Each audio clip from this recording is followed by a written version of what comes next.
Hello everybody. I want to talk a little bit more about vaccines today. The last time I talked about what I call the home run vaccines, meaning that no deaths, no hospitalizations among those 3 authorized vaccines authorized by the Food and Drug Administration. You got to say, this is really awe-inspiring, at least it is to me, of how industry, government, everybody came together in a really rapid time, starting just a year ago. Today is March the 10th, really just a little more than a year ago, and now we have 3 vaccines available. This never happened before. In the past, always usually takes about 10 or more years to bring out a new vaccine. I think the fastest one was the mumps vaccine, and that was 4 years.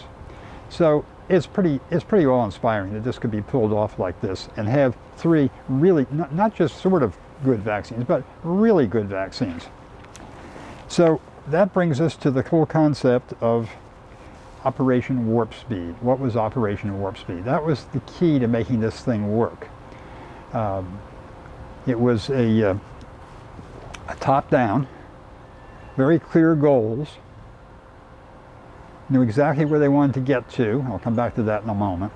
They did, however, stop at the state border, if you will. They got the vaccine out, but they didn't deal with how it would be distributed by state. So I have to read this because I don't have a teleprompter, so excuse me for looking at the sheets of paper. But the aim of Operation Warp Speed, according to its director, and I'll come back to who he was in a moment, was to accelerate the control of the pandemic by advancing manufacturing and distributing of vaccines, therapeutics, and diagnostics. Now, we always hear about the vaccines, but this system, which we'll go through in a moment, was also and is out there for therapeutics like those monoclonal antibodies, and for diagnostics like rapid testing. So who's the leader? His name is Moncef Mohammed Slaoui. I probably am pronouncing it wrong. He is a long-time vaccinologist, if you will. Worked for GlaxoSmithKline. He was head of vaccine development there for a decade or more. Very involved, was involved in bringing out a number of really critical vaccines. So he knows his way around both the development of vaccines, the manufacturing, and the distribution of vaccines. The Chief Operating Officer, Dr. General Perma. General Perma is a 4-star general. He's head of logistics for the Army. So we all know logistics is absolutely critical. The old saying that, a soldier needs food, he needs clothes, he needs ammunition. Otherwise, he can't be very effective. I might also add into that he needs to be healthy. We need to find ways to keep him healthy. So this was a partnership of, and it shows on the graphic here, HHS, that's Health and Human Services, and ones you all know about within there, the National Institutes of Health, the Centers for Disease Control, or CDC, and then 2 other groups that you probably don't know those initials of. I'll let you look them up. And then Department of Defense, DARPA is a long-range strategic thinking group, and then also the logistics folks. And then, of course, the other group is industry, the pharmaceutical industry. So fundamentally, the whole concept here was to restructure how the government supports this type of activity. And it doesn't usually prepay. It looks for milestones along the way, and so do the drug companies. They start out, they've got an idea, they work on it. If it looks good, they go a little bit further. If that looks good, they go to the FDA and ask for permission to start a phase 1 trial. When that gets done, they go back to, and it looks good, they go back to the FDA and say, come on, now we can do a phase 2 trial. They get approval for that. They go do that, and it keeps on going. The company doesn't start to make a vaccine until they really are sure that it's going to work. So that's far down the road in phase 3. Why? Because why should they spend all the money to get manufacturing capability up and running if in fact this vaccine is going to turn out to be a dud? And I think you all know that many, many drugs and vaccines that come through the pipeline never make it to the finish line. So what they do here, the idea was to support what they felt were promising candidates, and at the same time allow the companies to put together what they need to put together to move ahead. So they wouldn't be deciding way down the road, but they'd be deciding right up front in how to get to the FDA authorization. So they did financing for the whole process. Again, normally you would not put up financing except by step, by step, by step.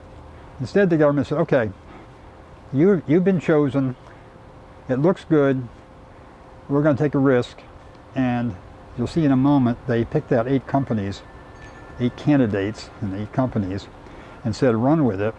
And so far, 5 of them, 3 of them are authorized, and 2 more are close. It also says that some haven't gotten it. They may still work out, but they're later in the process. So while you're still in phase 1, prepare for phase 3. What's that mean? Well, these 30, 40,000 size volunteer groups, that's a big, big project to go out and figure out how to find the people, enroll the people, give them the vaccine, and follow them up, and be sure you've got all the information, and don't lose people because, just because they disappeared somewhere. You have to have all these systems in place. That's a monumental job.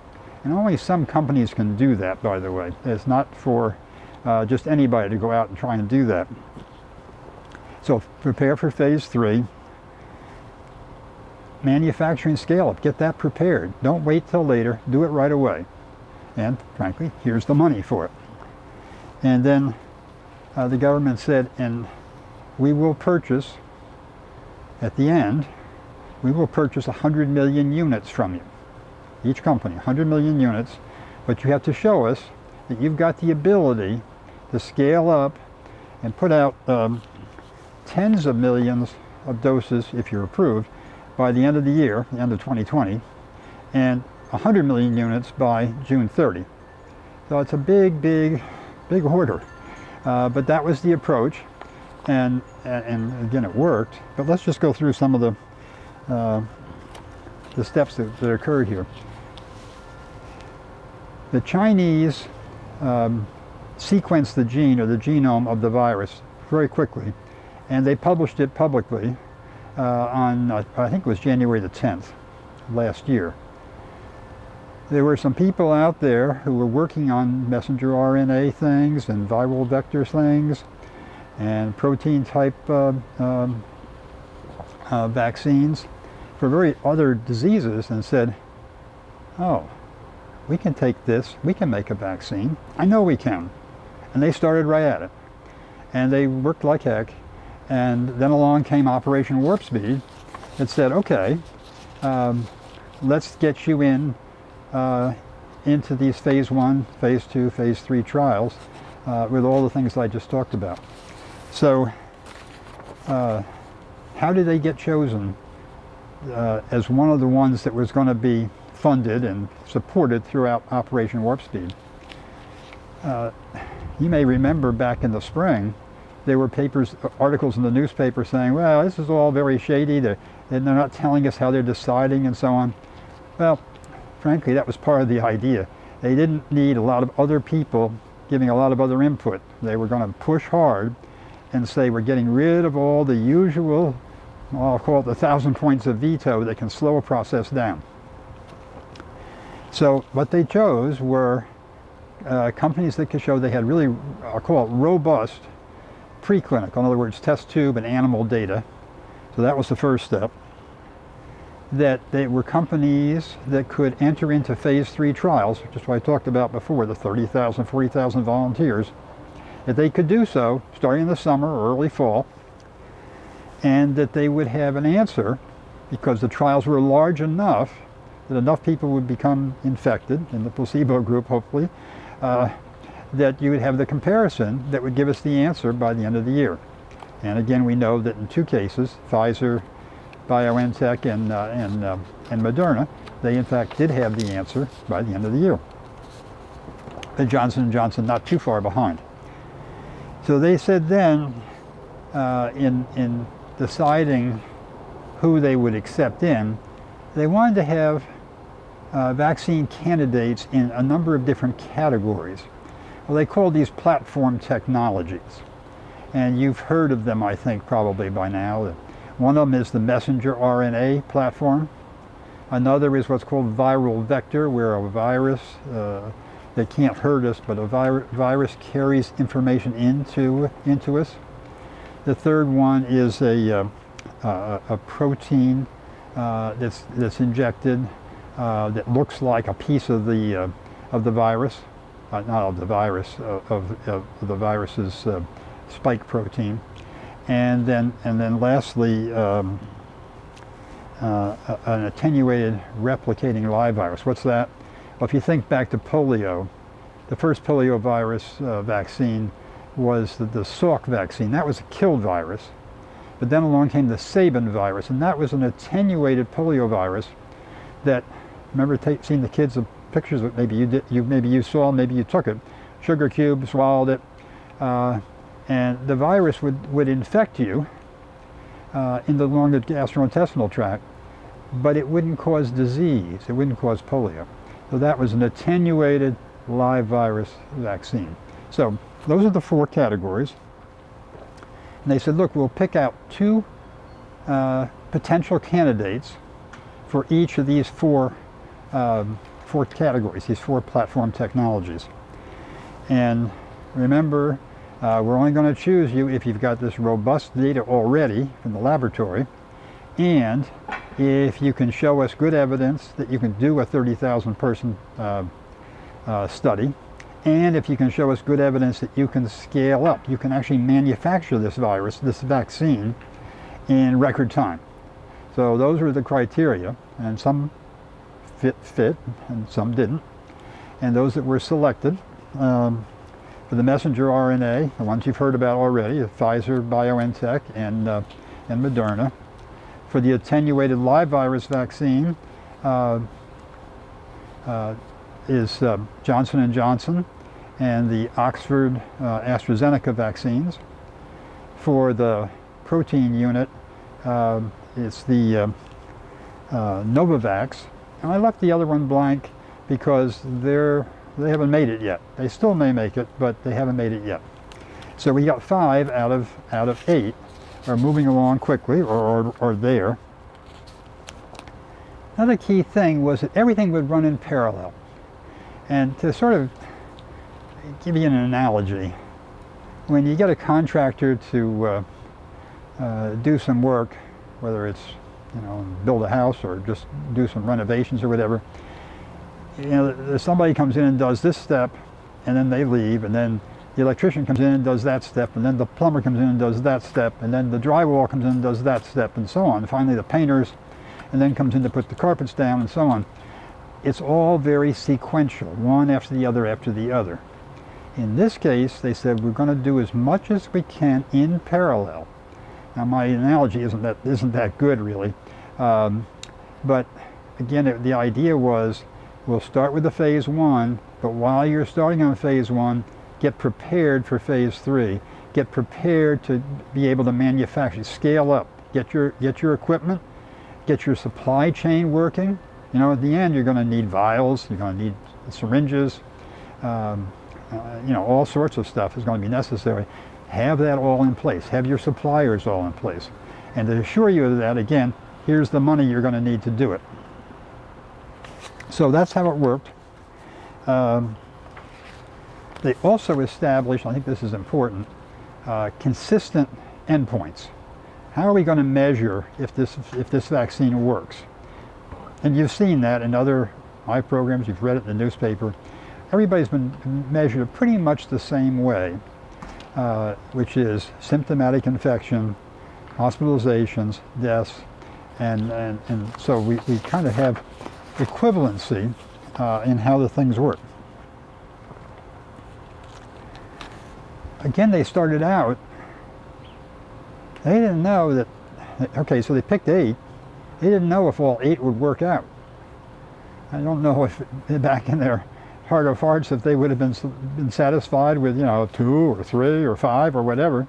But in fact, 2 came out right out of the gate before December. Well, approved, authorized in December. 1 more in February of 2021. They were delighted. And then there's 2 more that I think will probably make it. We'll see. So back to that director of Operation Warp Speed. He recently published, or he was interviewed. How did it go? And he said, by any reasonable standard, this was incredible. I think he said, by any standard, this is absolutely exceptional. And it really is. Very much exceptional. Now, you'll notice they don't use, now the Biden administration came in, they don't use the term Operation Warp Speed. That's left for the Trump administration. And Dr. Silowy has left. He's been replaced by Dr. David Kessler, who's an old hand, by the way. He was Commissioner of the Food and Drug Administration in years gone by. Dr. Perma, General Perma, is still there, and he's still the Chief Operating Officer, and a lot of the people underneath are the same people. So it goes on under a different name. Now it's just called the Federal COVID-19 Response for Vaccines and Therapeutics. But it's the same key things going on, but with, I think, a lot more attention now to how it's going to be distributed within states and getting it out.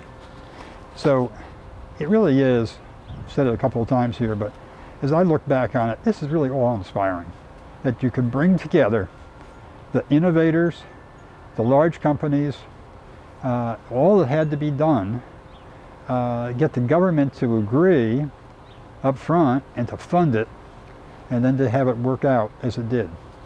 And so far, I think as of today, it's around 60 million Americans have gotten at least a first dose of vaccine. That's pretty good. Thanks very much.